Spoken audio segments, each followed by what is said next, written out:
Welcome to the San Diego Business Journal's 2021 Cybersecurity Panel Discussion, Understanding the Post-Pandemic Cyber Threat Landscape. I'm Barb Chodas, President and Publisher of the San Diego Business Journal, and we are honored to be partnering with the San Diego Cyber Center of Excellence in an effort to inform and help our business community understand the threats and complexity of cybersecurity. This panel discussion would not be possible without the support from our sponsors. Our sponsors include Lockton Insurance, National University, Riskrecon, and Sentek Global. Thank you for all your support. Lisa Easterly, President and CEO of the San Diego Cyber Center of Excellence, will be moderating the panel discussion. Lisa became President and CEO of SDCCOE in April 2021 after serving as Chief Operating Officer and Strategic Advisor since 2014. The organization promotes regional planning, programming, and best practices in cybersecurity, bringing together academia, industry, and government, including federal law enforcement and the military. Please join me in welcoming Lisa Easterly. Thank you so much, Barb. CCOE is honored to partner with the San Diego Business Journal on this important topic. While the pandemic is generating daily headlines of economic strife and workforce reductions, this cybersecurity industry just continues to grow leaps and bounds, protecting our data, our critical infrastructure, technology, and national security. And San Diego is leading the charge with 874 cyber firms in NAVWAR, whose presence in the region not only drives talent attraction, but spurs new company creation and R&D by spending literally billions annually on developing and securing critical Navy systems. And so now the cluster accounts for more than 24,000 jobs, 12,400 cyber-specific roles, and has an economic impact of $3.5 billion annually. So put simply, the impact of the cyber industry on the region here is equal to hosting 9 Super Bowls or 23 Comic-Cons. As a Marvel fan, that makes me smile. So what's our secret sauce? It's really the collaboration between industry, academia, and the government that seeds this talent pipeline for these high-paying jobs to the tune of about 22,000 cyber-related degrees conferred each year. And it helps innovate new technologies and solutions that combat this ever-evolving cyber threat. So to discuss, it's my absolute pleasure to welcome our panel today, Eric, Miguel, Chris, and Jim. We'll start with you, Eric. You mind introducing yourself for our audience today? Absolutely, yeah, sure. My name is Eric Basu. I'm the founder and CEO of Sentek Global and the founder and CEO of the Sentek Cyber Range. First career was as a Navy SEAL officer. I finished as a commander in the reserves. I got out and I started Sentek Global about 20 years ago in San Diego. Happy to be here. Thank you. Wonderful. Thanks for joining us. And Miguel. Hi, Lisa. Pleasure to be here with everybody. I'm Miguel Sampo. I've been in the cyber industry, oh my gosh, I'm going to date myself now, 23 years. I started my career up in Springfield, Oregon with Symantec. I'm a University of Oregon graduate, and so go Ducks. But been started when antivirus and firewalls were all we needed. And wow, this threat landscape has certainly evolved. It doesn't take a lot to look at it, but absolute pleasure to be here. Absolutely exciting landscape and discipline that we work in. Thanks, Lisa. Oh, thank you, Miguel. And Chris. Hey, good morning, Lisa. Thanks for inviting me. I'm really happy to be here too. So I'm the director of the National University Center for Cybersecurity. We're a university here in San Diego. We're a NSA and Department of Homeland Security Center of Academic Excellence in Cyber Defense Education. Prior to joining academia, I did some consulting in the industry, and I'm also a retired naval officer with experience in information assurance, C5I, and things like that. Perfect. Thank you so much, Chris. And then last but certainly not least, Jim. Thank you, Lisa, and audience for joining us today. My name is Jim Skeen. I founded the Lockton San Diego office, at which I remain a partner. I'm a founding member of the Cyber Center of Excellence, where my primary roles are membership and serving as private sector engagement partner to the FBI, helping them deliver the ongoing executive briefing series. Perfect. Well, it's going to be a great discussion today, and we'll jump right in. Since the pandemic began, the FBI reports a 300% increase in cyber crimes, with IBM estimating the average cost of a breach climbing over $3.8 million. What are the biggest cyber threats facing the industry today? And I think, Jim, we'll toss it to you to get us started. Sure, thanks, Lisa. So before we get started, think about your business for a minute, and let me ask you to visualize the Olympic rings, that logo stenciled on a white tablecloth. Each ring representing a key function in your business: IP, finance, IT, legal, and operations. Now pretend that you just spilled a big pitcher of red wine on that nice tablecloth. And that represents a breach. It could be internal, it could be external, but it's permeating each of those functions at the same time. And the question really becomes, do you and your business have a plan for each function? And then is that plan rolled up and interoperable for an overall response, an overall incident response? In other words, are you ready?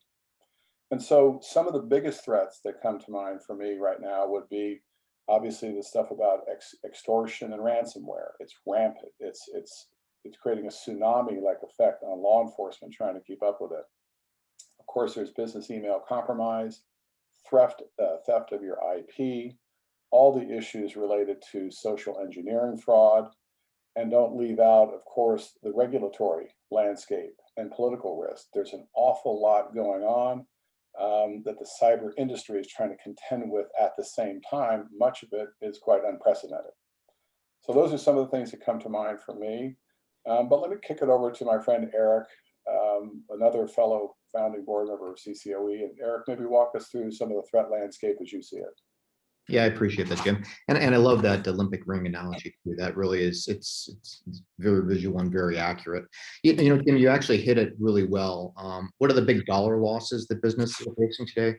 It's ransomware. I mean, I think, the Colonial Pipeline is, something we're all, aware of. That was a relatively big payment. It's wire fraud. That's an old school. It's an oldie but goodie, if you would. That's been around ever since we've had wires. But a lot of our commercial customers are still running into that. Intellectual property theft, it can have a longer term effect on the bottom line of the company, but certainly it's a loss either of market share or of actual dollars. Business continuity issues are the second category if you wanted to break them into there. Ransomware again falls into this because the reason people pay is because they don't have business continuity anymore. Insider threats are a huge business continuity issue because people will go ahead and sabotage things, do different things in order to keep the business from being able to function and make money. And denial of service, which could fall. You could also lump hacktivist attacks into the denial of service. I'm not sure if necessarily defacing somebody's website constitutes a full denial of service, but it certainly would. It impairs the ability of the company to be able to do what it's trying to do and earn money. Those are the key issues. And again, I divide it in those two issues for businesses because they look at two things. They look at, am I losing money short-term or long-term? And secondly, is my business impacted from me being able to make money? And that's the way businesses look at this whenever they take a look at that. And one thing that kind of falls out, and I think we could probably address it maybe some of the later questions, is that all this is risk mitigation. There is no way to completely protect your systems from ever being compromised. It's not going to happen. It's not a realistic solution. And so the ability to mitigate the risk, the ability to try to avoid the risk and then mitigate the risk through a combination of things. And it's policies and procedures. It's also having the right insurance is key. Perfect. Well, thank you so much, Jim and Eric. So, San Diego is home to a vibrant innovation economy, a tourism industry, and a very large concentration of military assets, actually one of the largest in the nation, which creates a bullseye for bad actors. So which industries are particularly vulnerable to these types of attacks? And Chris, do you want to go ahead and kick us off for this question? Yeah, sure. Thanks, Lisa. So unfortunately, I think every industry is actually a target because in many cases, the attackers, they're looking for easy targets to get in and steal information or steal financial data, credit card data, and things like that. What's unique about San Diego, though, we are a port city, so a lot of potential targets there, maybe the nation state level. You mentioned NAVWAR being here, so DoD industry. And the DoD is supported by a lot of smaller contractors. So in many cases, the attackers try to go after the small organizations to gain a foothold to get into the bigger contractors. So that's definitely a consideration for the small organizations. And that's not just DoD. A lot of small companies support bigger companies, and you see many of the big breaches started at leveraging a foothold from a smaller company to get into a larger company. And then the tourism industry here, a lot of financial credit card transactions. So a lot of targets that the attackers, data that the attackers might want to steal. What do you think, Miguel? So I would concur with you. I would tell you that at Riskrecon, when we look at our research, we leverage several different institutes. One of the institutes that I'll mention that we partner really heavily with is an institute called the Scientia Institute. And in some of their recent studies that we've seen, one of the things or our observations that we're noticing is that the bad actors, they're not looking at a flavor or trying to be nice to one or the other. They're looking at everybody, right? So, when I think about what industries are vulnerable, everybody's vulnerable right now. Specifically, who's more vulnerable? Well, based on our observations and what we've seen so far, I would tell you that I would agree with you, Chris. Healthcare absolutely tends to be top of the list, right? We see specifically here locally in San Diego, there was a healthcare institution not long ago that we saw that had some compromises, but across the board, as we look at globally, not just in San Diego, but across the board, healthcare tends to be one of those verticals that's heavily impacted. And Chris, and then I would tell you, San Diego, what a beautiful place, right? The accommodation industry is also another target when we look at it across the board. Lisa, you mentioned our Navy and San Diego and what we do here. Public sector is not immune from this, right? So the bad actors aren't just looking at private enterprise, they're looking at everybody, right? So we have healthcare, the accommodation industry, public sector, and then we look into some of the more fun stuff, right? And I say fun stuff, the ones that we use every day that we don't think about. The retail industry, right? Huge impacts across the board with them. And then we look, no surprise, the finance industry, right? These bad actors aren't motivated anymore like they were back when I started 23 years ago, just for notoriety or fame. They're doing it for money, right? There's big money behind this. And so the finance vertical tends to be one of those across the board. And then we think about the pandemic most recently, right? So those were some of the verticals. Then we've got other kind of spin-offs, right? The travel industry, like we mentioned, retail, online gaming, HR and recruiting, things that we see a lot of live streaming, right? So again, going back to my original point, nobody is completely immune to it, right? Everybody's a target, but we absolutely see some other verticals that are higher targets. Great. Thanks, Chris. Yeah, absolutely. And thank you so much, Miguel, and to Chris. So, we kind of touched on this a little bit, and I think our audience would be very interested in knowing kind of who are these cyber criminals and what are they after? And we kind of touched on some of these areas, but I think that would be helpful to our audience to understand a little bit better. So maybe, Eric, can you kick us off there?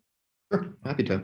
Miguel, you said something that was really interesting is we're seeing a change from when it used to be. I mean, you used to have people who were going out for just trophies, and you had the hacktivists who really were interested in a mission. And then you had the state actors who, almost with a holier than thou attitude, we're only after infrastructure. We're not going after money because we're not criminals.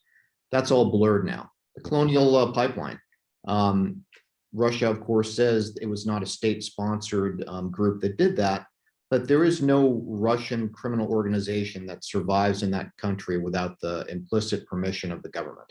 It's a relatively totalitarian country. They just don't exist. Same thing in China. You don't have criminal groups that exist in China without the government at the very minimum looking the other way. And so we have criminal organizations that are actually doing infrastructure attacks, and they're trying to get money out of it. We have government organizations that are looking at it going, as long as we're attacking anyway, why don't we make money out of it? There's no higher ground here where we shouldn't make a few million or tens of millions of dollars off this. The hacktivists, interestingly, they seem to have either kind of merged into one of the other two areas, into either attacking infrastructure or into attacking for money, and they're less pure about it, where we say, oh, we only deface websites. I don't hear much about Anonymous anymore, for example. I'm sure that they're out there and they're doing things, but they've really been overshadowed by people that are now doing attacks, and it all comes down to, really the basic thing comes down to is money. How much money are we going to make off of this? I don't think we necessarily have sleeper cells of state actors. I'm sure we still have this, that have infiltrated our infrastructure and are waiting until World War III before they pull the trigger. I think they're looking at it going, heck, let's pull the trigger now and make some money off this.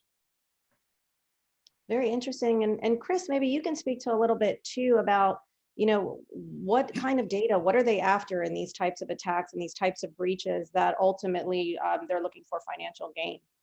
Yeah, I sure can, Lisa. And Eric makes some great points about organized crime and the blurring of organized crime with state sponsorship. So there's a great report that Verizon does every year. It's called the Data Breach Investigations Report, and it's not really technical. So if you're just a small business leader, it's actually a pretty interesting read.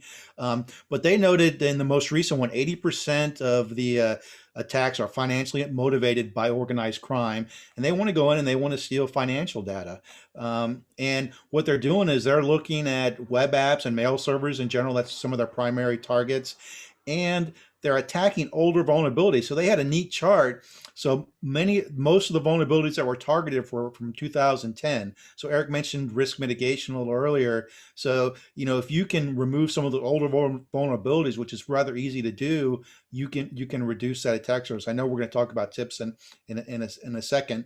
And then the second thing they like to get are credentials. So they like to get passwords because many people typically use a password in more than one place. So if they get your password on Gmail and you use that for your work, for your work account, they'll use automated tools to try to get into those systems. And I think, like Eric mentioned, it's all efficient. They're actually very automated, very organized. It's really an industry in some ways, right? That they're going out and they're going to scan everybody out there and try to get into as many systems as they can, and then steal that financial information. And one last note. They noticed an uptick in attacks on desktop sharing type of software. So everybody's working remote due to COVID. So if they can get on your desktop, they can steal sensitive company information. People may be a little more vulnerable at home. Maybe the organization doesn't monitor the at-home users as much, or maybe they're not using their VPN, virtual private network. So that's a kind of a newer or growth area in the attack, potential attack targets. So something for companies to really think about. It's not just about their customers, but their employees as well, and their data. So, well, great. Now, I think we've really kind of set the stage that cybersecurity is really everyone's business now. And so what can companies do to increase their cybersecurity posture and also help mitigate that risk? And so, Miguel, do you want to go ahead and start the conversation? Yeah, absolutely. Thanks, Lisa. I think I'll start off with, there's a quote that I recently read from a famous mathematician back in the mid 1600s. I think it was Chevalier de Mer. And he talked about risk is when you make a bet, and if you get it wrong, it may hurt. It may hurt a lot, right? And so when I think about that, and we think about, risk and what organizations are facing today, at Riskrecon, the thing that we talk about a lot with our customers is cyber hygiene, right?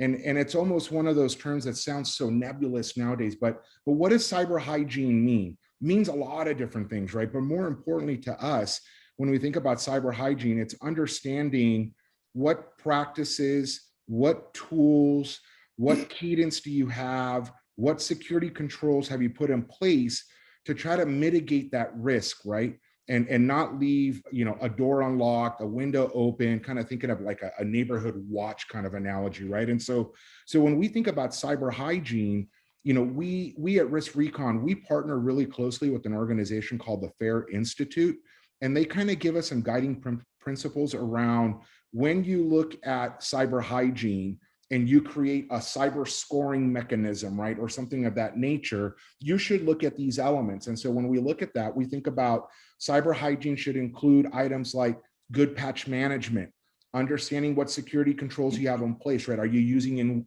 web encryption?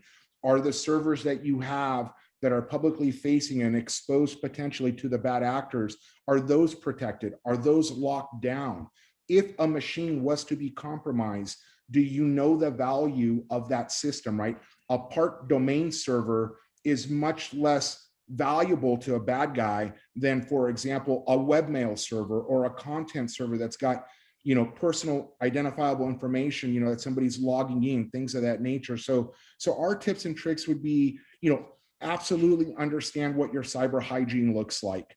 Somebody earlier mentioned educating your users, right? So tips and tricks, cyber awareness. What the CCOE is doing here is fantastic, right? I know there's some local municipalities where we're, putting programs in place to educate local businesses around not only their cyber hygiene, but also their user base, right? What are we doing around there? Then there's other components around vendor collaboration, things that we are obviously near and dear to us is third-party risk management, right?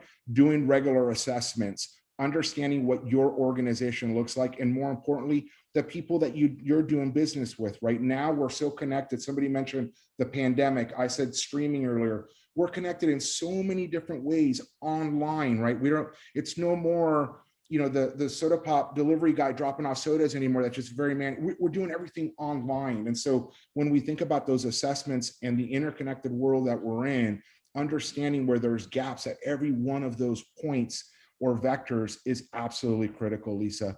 That's what we talk about regularly with our clients. That's a lot of our education process is cyber hygiene, cyber awareness, and then your vendor collaboration, right? Understanding how your vendors can keep you safe. I think it was Eric that mentioned earlier, and I think Jim also mentioned that some of these colonial pipelines, some of these breaches that we've seen recently aren't a result of an organization's antivirus and firewall that failed. It was a lack of visibility into the risk that was introduced by somebody that they never even thought about, right? Or maybe didn't have purview into that. So we're excited to continue those types of educations and have those conversations, Lisa, and we're doing that every day.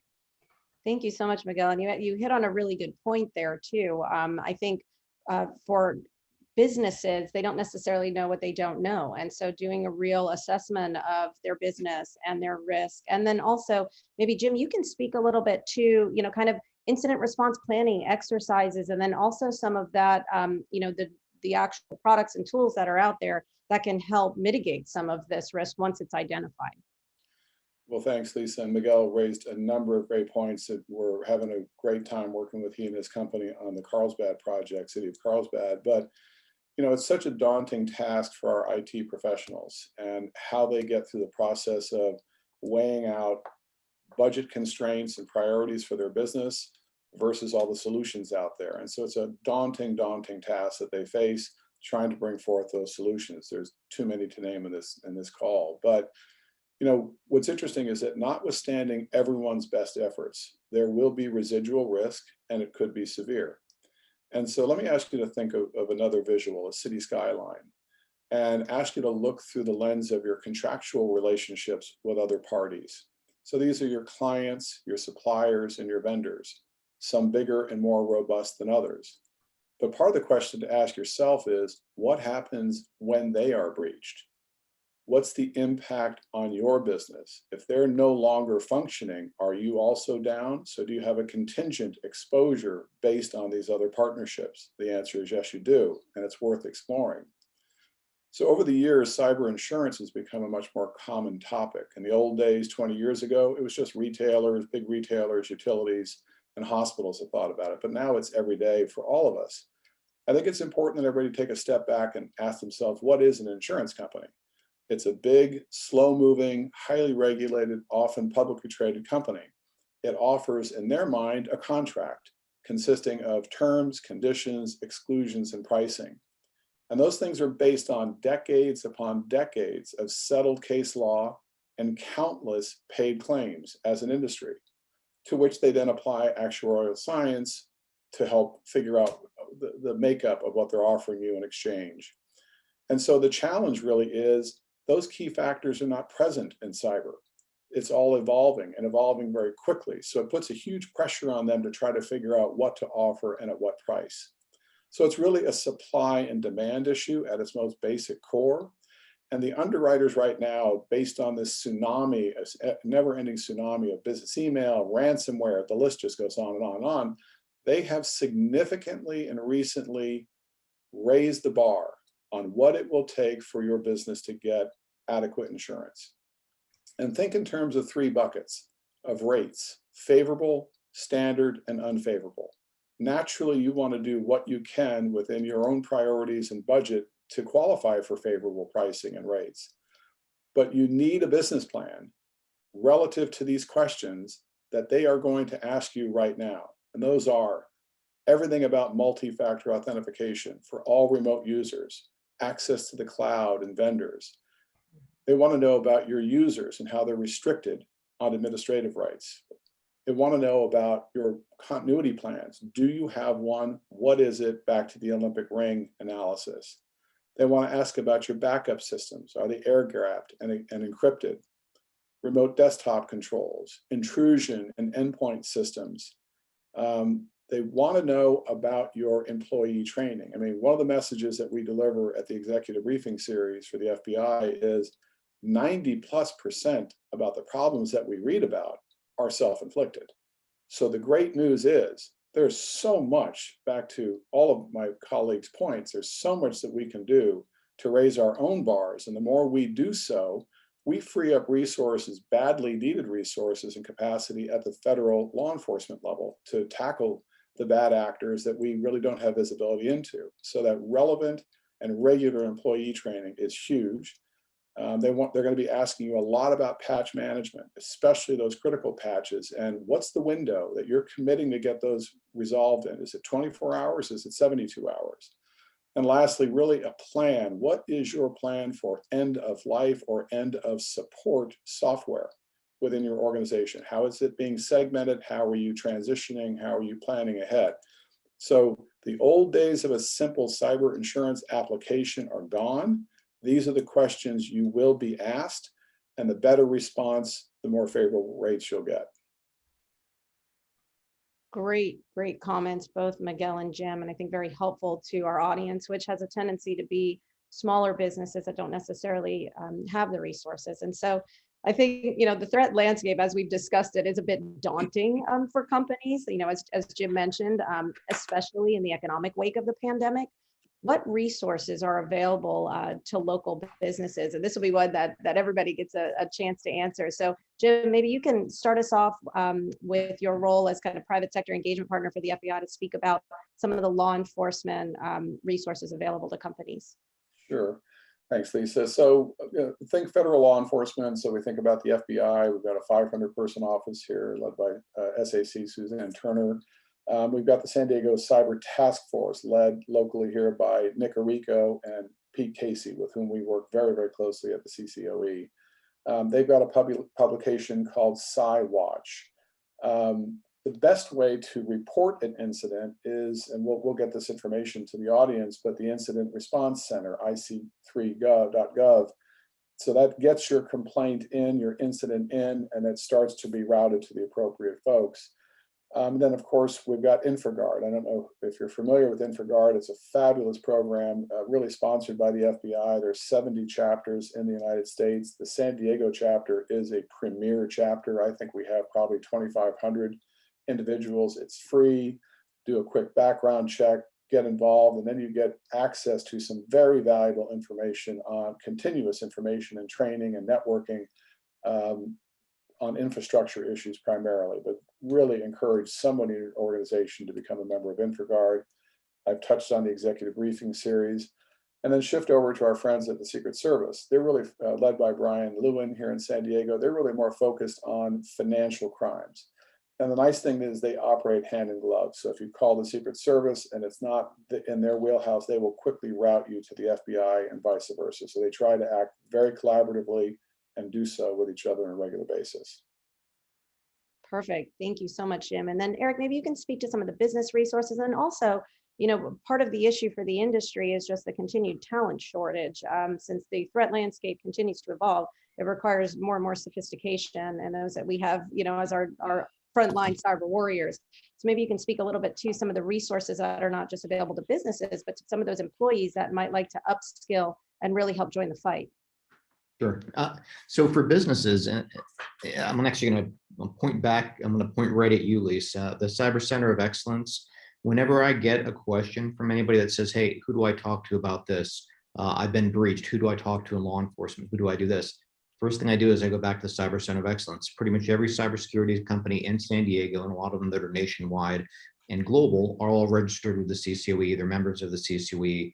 CCOE is aware of them, and the CCOE has been, I mean, exceptional in just providing references. Here, talk to these 5 companies. I think San Diego is actually really somewhat unique and extremely effective in being able to provide resources to anybody. And that was the goal of the CCOE when we founded it, 5-6 years ago, is that we need to have a one-stop shop where everybody could go to learn about cybersecurity. The tabletop exercises that the CCOE has done, where they bring in government, they bring in military, they bring in business, they bring in law enforcement, they bring in commercial, they bring in infrastructure. And we would sit in those meetings and people would say, oh, you're the point of contact over there. Oh, you're the point of contact there. And we realized that simply having that network, that database, that list of people who everybody could talk to was huge. So I'd say the CCOE is probably the one-stop shop I would go to. I would direct anybody to go to if they need anything for cybersecurity. Secondly, I agree with you. It's more than just knowing who to go to after you've had a problem. The question is proactively, how do I train people? Or for a lot of people, how do I get into this industry? How do I train? The universities, also part of the CCOE, have great programs. National University has one of the most recognized nationwide cybersecurity programs as partners with the NSA. And I mean, they really are, and their flexible schedule allows people who say, I can't take 4 years off to get a degree. It allows them to get a degree while they're working on other projects. I mentioned in the beginning, I founded the Haiku Cyber Range. The idea there was that I would interview people a lot of the time, and they would have a certification, they would have a degree, but they really didn't have any hands-on skills. They didn't know how to get in there and actually run Metasploit on a Kali box. And so we said, there's got to be a way to address this. And so we came up with the ideas that maybe there's an opportunity in cybersecurity for an apprenticeship and a journeyman type of, set of skills where we're learning like a plumber. I'm learning on the job. I'm looking at, how things are done. I'm actually getting the muscle memory and the mental memory of how to do this. And we're putting this together. And so we developed Haiku with that idea, and we decided to democratize it and make it available at a $14.99 a month, so that people can go out there and actually get hands-on skills while playing a game and having fun, so that they can get an entry into this business, which hopefully leads to high-paying jobs, advanced degrees. Hopefully there are future CISOs 10 years from now. Yeah, and I will say the cyberpunk environment is quite fun. And even as a non-cyber expert by trade, I had a great time playing the resource. So, and I think that also leads us to Chris. There's a lot of resources in town through the academic institutions that are a little bit potentially more cost effective for some of these smaller companies. There's a lot of students that are interested in doing projects and working with companies on their capstone programs and such. So perhaps you can kind of speak to some of the additional resources the universities and colleges and educational institutions offer. Yeah, thanks, Lisa. So, San Diego, we really have a great and collaborative academic community.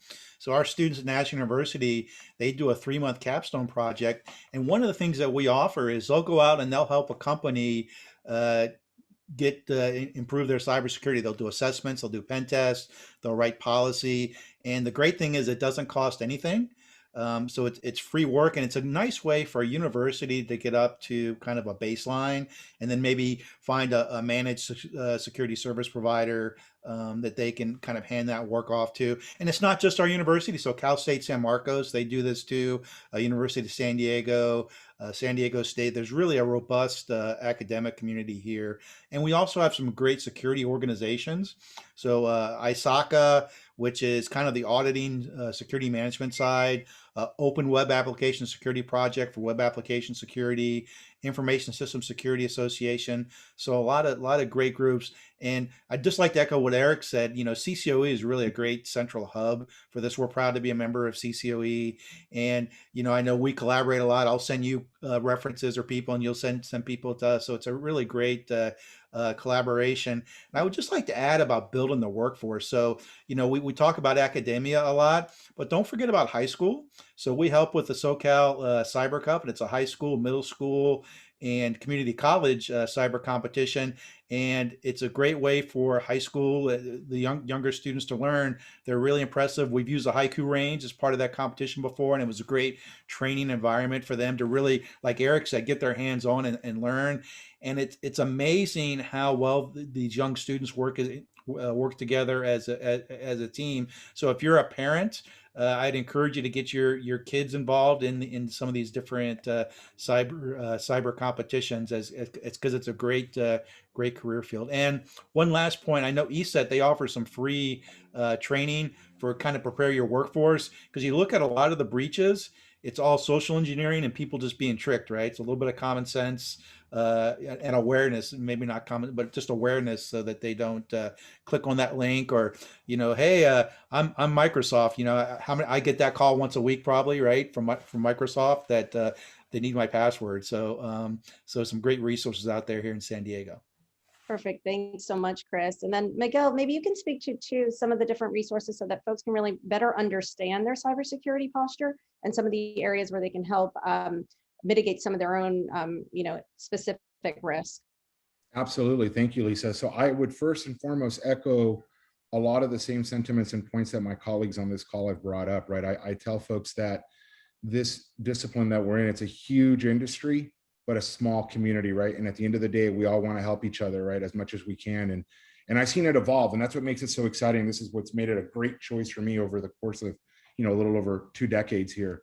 And so, one other point that I'll bring up is, and I would be remiss if I didn't bring it up, it always makes me feel really good every day to hear that somebody's really concerned about my car warranty, right? That is awesome, getting those calls every day, right? But anyways, all jokes aside, we love partnering with the CCOE, as you know, Lisa. I know that you guys have a lot of great programs, a lot of great awareness that we can provide. Riskrecon also, on our website, we provide different types of trials, different types of pilot programs that we can do as well. But that's one of the beauties of having all these tools available online, right? There's different things that you can look at out there, anywhere from MITRE and looking at the common vulnerabilities that exist out there. You can go look at those. A lot of different ways to arm yourself and prepare yourself. But, specifically from a program, we absolutely would love to be able to talk to any and all about, how do we help them with their program, their cybersecurity program, and integrate something like third-party risk management, right? It's becoming more and more mainstream and a necessary component, just like an incident response retainer, just like having cybersecurity insurance, just like having a firewall. TPRM is becoming more mainstream. And I would urge people to reach out to CCOE and figure out, and we can kind of guide you and some of the different products that are out there, different organizations that can help you, and specifically through Riskrecon, right? Absolutely visit us online and come check us out. And we can also offer a lot of different things. But I would tell people, take a look at what's out there. How do you make your program a little stronger and add some more, pertinent pieces to your cybersecurity strategy?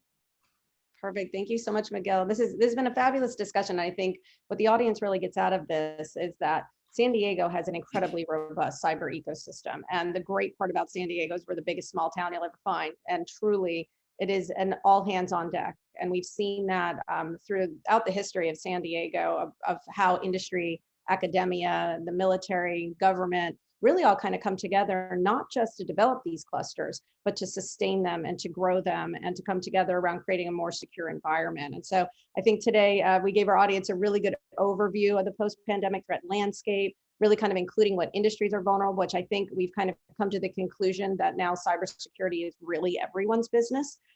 We've kind of talked a little bit too about, who's after this data, what kind of data they're after, what it is that you need to be protecting.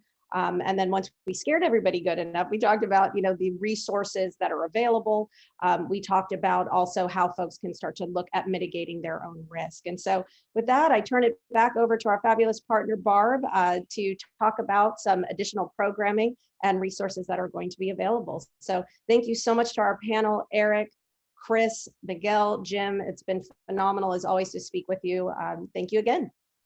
Have a good day. Thank you. Thank you, everybody. Thank you, Lisa, and thank you to all of our panelists for sharing valuable information to protect all of our company's data and critical technology infrastructure. The San Diego Business Journal and the San Diego Cyber Center of Excellence are committed to continuing to provide this critical information to our business community. To keep informed and updated on cybersecurity, please visit sdbj.com and sdccoe.org.